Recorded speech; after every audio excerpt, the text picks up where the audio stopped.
লাউঞ্জে যদিও এগুলো খেয়েছিলাম, আমার পেট কিন্তু ভরিনি। আসসালামু আলাইকুম ভিউয়ার্স, দিস ইজ ইউর রেজাজউদ্দিন। একটা আর্জেন্ট কাজে আজকে ঢাকায় আসতে হয়েছে আমাকে। সো সকালে হসপিটাল থাকার কারণে ব্রেকফাস্ট মিস হয়েছে, খেতে পারিনি, দৌড়ে এয়ারপোর্টে আসছি। ঢাকায় নামার পরে পরে আমার পেটে খুবই বেশি খিদে লেগে যায়। কোথায় যাব, বিকজ নেমেও আমার কিছু কাজ ছিল, যেতে পারিনি। আমার একটা ফেভারিট রেস্টুরেন্ট আছে, আপনারা দেখতে পাবেন একটু পরেই। এই সেই জায়গা, গুলশান 2 নম্বর চত্বর থেকে একটু সামনে। ঢাকায় আসলে আমি এই জায়গাটা কখনো মিস করি না, একটু সময় পেলেই চলে আসি। সো বাই দিস টাইম সন্ধ্যা হয়ে গিয়েছিল।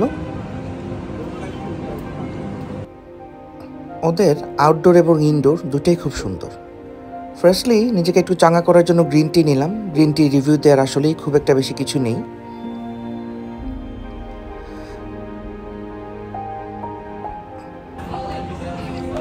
তারপরে একটি গ্রিন লেমনেড মিন্ট ফ্লেভারের এবং একটি চকলেট মিল্কশেক নিয়েছিলাম।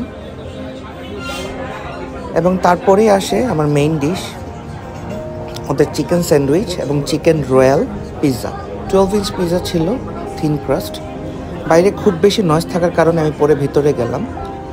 অনেকেই স্টোরি দেখে আমাকে জিজ্ঞেস করছেন, তাই এই ব্লগটি বানানোর কোনো প্রিপারেশন ছিল না। ভিতরে গিয়ে ফাইনালি আরেকটি কফি এবং একটা সুন্দর ব্রাউনি দিয়ে শেষ করলাম।